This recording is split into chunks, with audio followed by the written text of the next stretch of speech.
You know, sometimes when I'm shooting these videos, I just grab a t-shirt and put it on, and then I realize what I'm talking about that day, and then it becomes this serendipitous thing. Hey Run Junkies, inherent in many runners is some form of competitive spirit, but it may manifest itself in a variety of ways. Maybe we really just want to beat that guy over there, or we just want to hashtag beat yesterday. And in doing so, we start to look at pace numbers specifically on race day, because those are the ones that really count, right? So when we look at those race numbers, we might start asking the question, how do I get faster?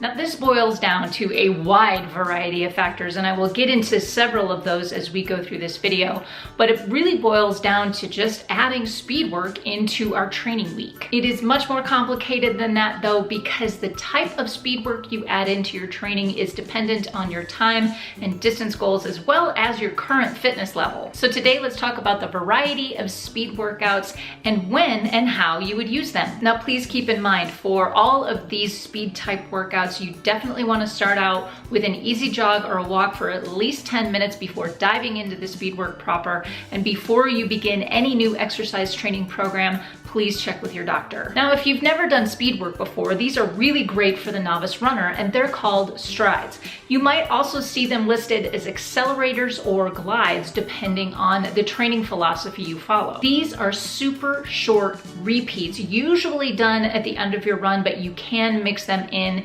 after your warm-up anywhere within a run. Novice runners, you guys can start out with a flat stretch of road or trail, usually about 100 meters or so. After a warm-up, you then do your regular run. Then you start out on that flat stretch of road. You start to run a little bit faster for 10 to 20 seconds, maybe even up to 30 seconds or so. Then you decelerate back down and recover as necessary. You're hitting about 90% of effort on these strides, but then you are recovering very quickly.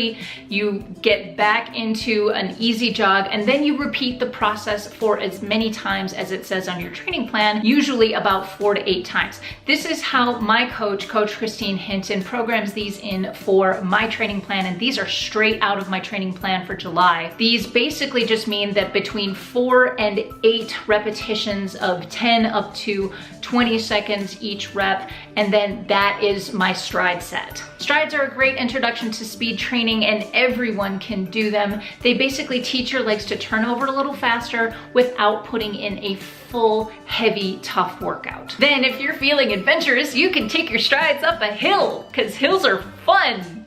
Hills are hard. You can do these strides up a hill as well. You basically do the same type of repeat, but just going uphill, and then you turn around, you come back down, and you go back up the hill, and come back down. While these efforts are short, they use your muscles in a different way, and they're great at building strength. Because hills are basically a running reality for most of us, incorporating hill strides into your training week is a great way to make those hills feel easier on race day. Now, probably the most common thing that springs to mind when we're talking about speed work are intervals. These are specific sets of a high intensity short burst followed by an equal amount or lesser recovery, and then repeated for the prescribed amount of intervals. Now, these are just a few examples of what you might consider an interval run, and each one of these is for a different target race distance. The target race may dictate the kind of interval you're doing. If you're doing a super short interval, which is about 100 to 400 meters, that's one set. You've got the longer interval, which is 400 to maybe 1,000 meters. They could be done on a track or on your regular running route out on the road. They could be done by time. They could be done by distance. Yes, there are a lot of different possibilities for interval workouts. These runs, the high interval,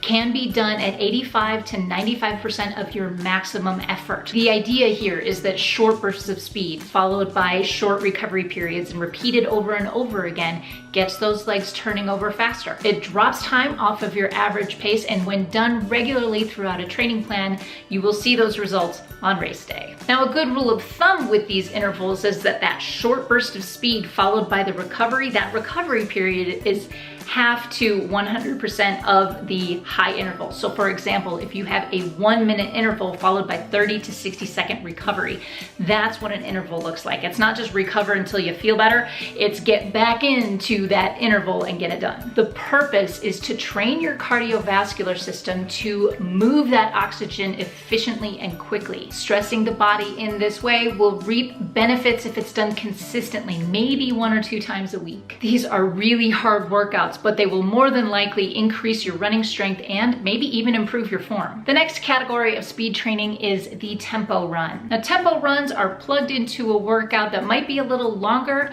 and they might sort of look like an interval, but not really, because sometimes you'll have a tempo run that's 1 mile, maybe even up to 4 straight miles. You might have a break in between. Tempo runs are done at 75 to 80% of your maximum effort. This is not all out for a short period of time. This is a strong pace to maintain for a longer period of time. This type of effort builds your stamina at distance, and tempo runs are great to make pace improvements over longer distances. These runs are tough, but not in the way that intervals are tough. With intervals, you get a break fairly frequently. With tempo runs, you may not get a break within that tempo run set. You might get a short one, but they are fewer and farther between. So this type of workout is also good for building some mental toughness and stamina. Lastly, we have fartleks or speed play. You guys know I love that word and I can use it freely in a sentence. This is really just a way to mess around with our speed and keep our body guessing. Fartleks don't have to be as intense as an interval workout or as long as those tempo runs. They might be free form, they might be structured. Freeform speed play boils down to this: if you feel like running faster, do it.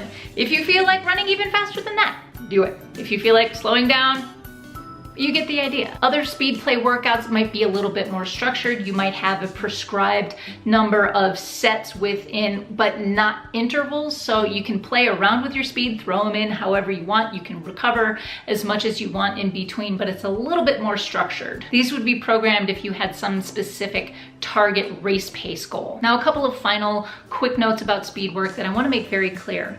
First, try not to incorporate these types of workouts within the first few weeks of your training plan. If you're base building, if you're just coming back from injury, take your time, build up the mileage and the endurance first, and then start adding in speed work. Also, don't incorporate these into your taper period as you're getting ready for your race day. We need to start and build into these speed workouts, then work on speed for a few weeks to a couple of months before we taper back down and get ready for race day. Also, as I said earlier in this video, novices, just start with strides. It's a really nice way to get your body loosened up and get you ready for more complicated speed training. The bottom line here is this: if you want to get faster, we have to run faster. It's brilliant. Incorporating speed work a couple times a week may improve race day speed and performance. So once or twice a week is really all you need. My question for you today is this: do you incorporate speed training into your normal running routine? And what is your favorite kind of speed training workout? Please leave thoughts, questions, comments, and suggestions in the comment section down below. And as always, give me a thumbs up if you like this video. That is it for me today. Don't forget to subscribe for more great stuff from Running with Grace. Thank you so much for watching. Go find your awesome, and until next time, happy running.